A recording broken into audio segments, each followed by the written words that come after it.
side. But they actually put the fuel tank, because they hire the track, they can do what they like. They are the only people in the pit lane. They actually put the fuel tanks in the middle of the pit lane to replicate the fact that it's on the right-hand side of the car, a la Le Mans. Yeah. So still that slow zone there. I thought Tracy had disappeared. I thought he'd gone. Yeah, there is a bit of satellite delay at times as to making sure that everybody's out of the way before they get going. Another 32 seconds before that slow zone gets removed, which will be at 6:42 here local time. Time ticking away before that kicks in. Okay, take it away. Harry Tinknell, it's good to catch up with you. Alec McNish told me to come and speak to you, so he hasn't ordered me through off air to come and speak to you. You had a bit of an issue through the gear selector problem? Yeah, we were running well. We were running up in second, and unfortunately, car developed a downshifting issue with the actuator, so we could manage it, but we were losing quite a bit of time. You know, a couple of seconds a lap. When one of the safety cars came out, I think it was the first safety car of the race, we took the opportunity to come in the box, change the brakes as planned, but also change the actuator. So lost about a minute and a half there, but well worth it to get us back in a race. Andy's out there at the moment in P5 on the final stint of his tyres, and I'll be out there next on a fresh set, so start hunting down the guys in the lead again. Yeah, going to try and fight back onto the podium. That's what you were saying. Yeah, podium would be great. I mean, we obviously got hit pretty hard with the BOPR for the first two races, but I think if we could get a podium, that'd be fantastic. You know, obviously Ford got a great history here, and you never know, we've still got a wet race and a half to go, so plenty of time for some spice, and we'll see what happens. Thank you very much. Good point. Still a long way to go. A whole wet race and a half. Thanks, Harry. Yeah, 8 hours and 17 minutes remaining. A normal World Endurance Championship race, 6 hours. I think the minimum they have to be thinking about a podium. Anything can happen. They could still win this. There's absolutely everything to fight for in that class.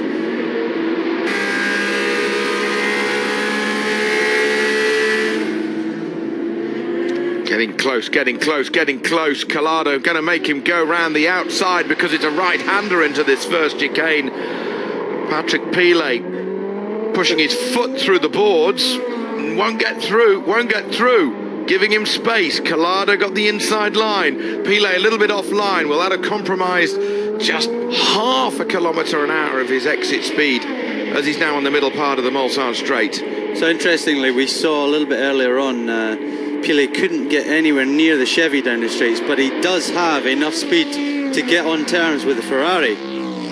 So he's now closing back up in that slipstream, but the problem is he's got a P2 trying to go around him as well. Completely, and so he's picking the other side. This is madness. They're running out of road, and the P2's going to almost get collected. The United Autosports number 32 car nearly getting in the sandwich of a huge tussle. Great for the Ferrari. He's given him a bit of a breathing space, but Pilet in the Porsche not so happy about that one.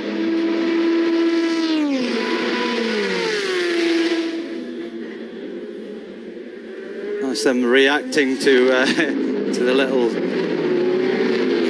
effort there on the straight. It's fascinating when you look at the different types of GTE cars. You've got, if I could call it, you know, the sledgehammer kind of design with the Corvette. Then you've got, that's been refined, you know, the actual shape of it, the actual aerodynamics of it, compared with the aerodynamics of the Porsche 911 RSR, which is a completely different animal with its aero. And yet they're so level, there's nothing between them. Exactly. They really have got it right this year. I think if you remember back 12 months ago, the Ford just blew everyone away. It was their first time back here in Le Mans for many years, and they blew everyone away. And in that instance, I think the BOP wasn't quite level. But this time, they've managed to, you know, we're seeing leader changes all the time. We're seeing all the categories fighting each other on a level basis. And it's great to see. Great racing. You say the sun's not as bad as that in your eyes, Peter. The camera's just fooling us a little. Yes, it's bad, but it's not that bad. Interesting, both cars completely wide over the white line, absolutely pushing to the max. Haven't actually, since I've sat back down, I haven't seen anyone getting track limit warnings. Famous last words. Yeah, interesting. I wonder whether they've just eased up on it a little bit. Bruno Senna, third position in LMP2 at the moment. Coming into the pits and having a bit of fuel. No, nothing else. That's a morning shot, isn't it? 10-7 it is here now, local time here in France. As the colour starts to reappear around this 8.5 mile Circuit de la Sarthe after the blood orange sunrise. I expect that Ferrari to gradually close up on the Porsche to gradually close up on that Ferrari. I wouldn't have thought he's got enough to have a go on him this time, but if he can get through the chicane cleanly, he's a fair bit back. He's got to be very quick through the chicane to be able to close up enough. He doesn't really have much of a slipstream from back there either. Collado just gapped him enough that he can't quite get on terms.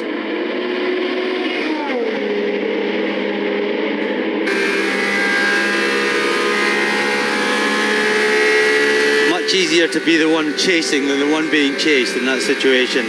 It's easier just, adjusting your braking zone and just following his line for the Porsche. You see on the brakes there, just slightly deeper on the brakes, closed up a little bit, trying to carry that speed through the corner. He's done well, he's done very well there. So he did make some headway, but I don't think he'll have any chance to pass down into Mulsanne corner, and he won't quite get alongside. I don't think Colado's going to let him get alongside. You see, he's just covering on the inside. He's saying, nope, sorry mate, you're not coming down there. That LMP2 car got in between these two a lap ago. It's taken a lap for Pilet to get back. It has. A lap. Now then, as we go down towards Indianapolis, big run. Colado's going to hug the right-hand side. Oh, and there's another P2 going to get involved. It's a P1. Oh, it's P1. It's the leader of the race. It's easier just, and the Porsche is going to get through. The Ferrari doesn't know what to do. The Porsche LMP1 is blocked. Roadblock of GTE Pro car. James is trying to get out of the way. Patrick's trying to give him space. They're looking at each other, and the Porsche quite rightly. Whoa. And the Collado has a moment, a bit of understeer, and the leading Porsche number one quite rightly says, I'll let you two do your thing. Yes, he's got a big old lead. So that he's got an 11 lap lead. So that was a fantastic move by Pilet. I did say he was a tiger out there. That takes big balls to go around the outside into Indianapolis like that and then hug the inside line for the next part. Coming into the quick right-hander, Neil Jarni sensibly going, you two argue about it.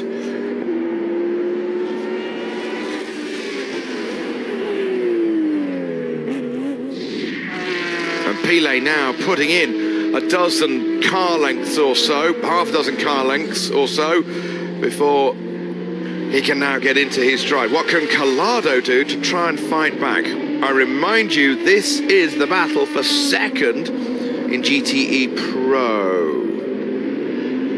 Still leading is Marco Sorensen in the Aston Martin number 95.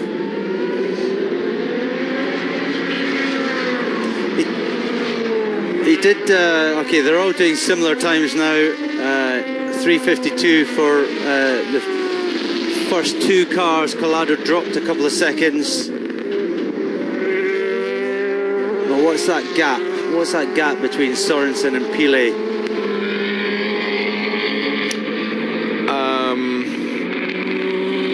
It's hard to work out right now, isn't it? With a lap timing.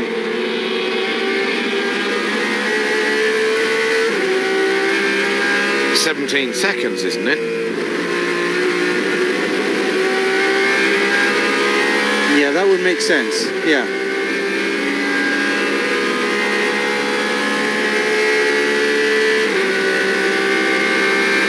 Seconds because Buemi's got ahead. Yeah, okay, let's tag it right. Okay, talk amongst ourselves for a moment.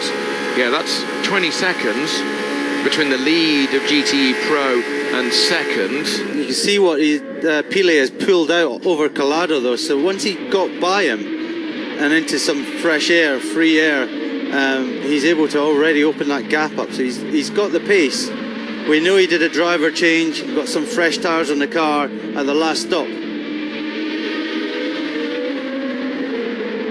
And someone like Pile does not hang around. I'm not saying Collado does, but Pile, I've witnessed him firsthand at Nürburgring. I raced against him at Nürburgring in the 24 hours in VLN, and he's one of the quickest guys out there. So yes, I know how much of a tiger he is.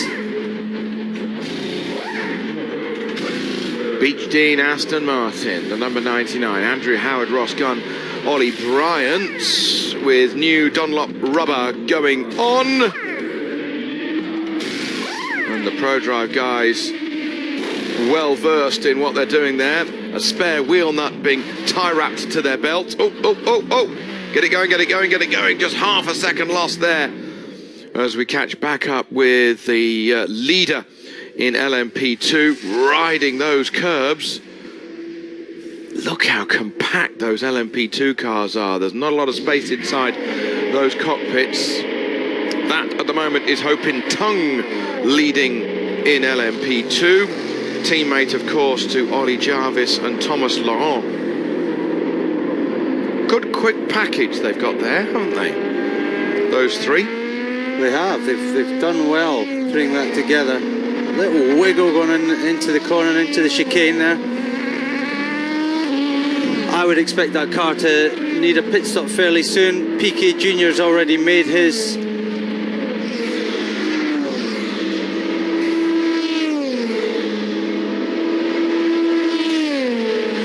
See, when we look down the lap times, we know that Neil Yanni's car, the number 1 Porsche, well, they're not troubled by any other P1 car, so it is theirs to lose. And they're running around only almost on a P2 lap time.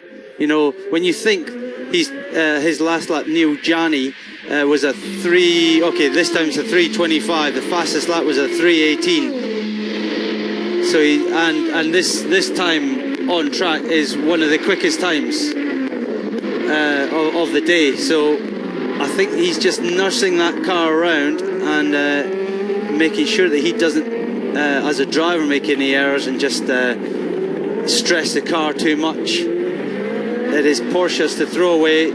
Toyota pretty much out of it now.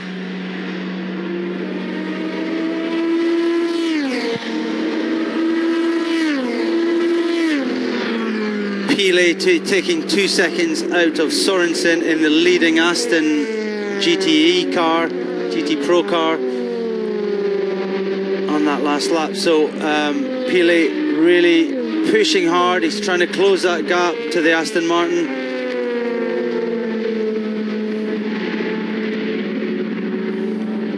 Let's have a look back in GTM. We haven't looked at them for a while. Got a Ferrari leading. Careful, leader of LMP2, careful. Got a 13-second lead as Ho Pin Tung in that Jackie Chan racing car. There it is with the clouds all over its bodywork, looking to the heavens. It was a university competition to design the livery for that DC Racing Jackie Chan Orica number 38. And those sort of squiggly lines are replicating clouds and the looking up to the heavens kind of view as it's coming up behind one of the Manors. Well, it's the only cloud I can see around here because there's none in the sky here in Le Mans. When was the last time we saw a cloud? When we left England? Exactly. Fantastic weather all week here. So we've actually got Piquet Jr. into the pits. Second in class. I kind of thought he might have pitted already, and so Hoping Tongue is actually on merit in first position.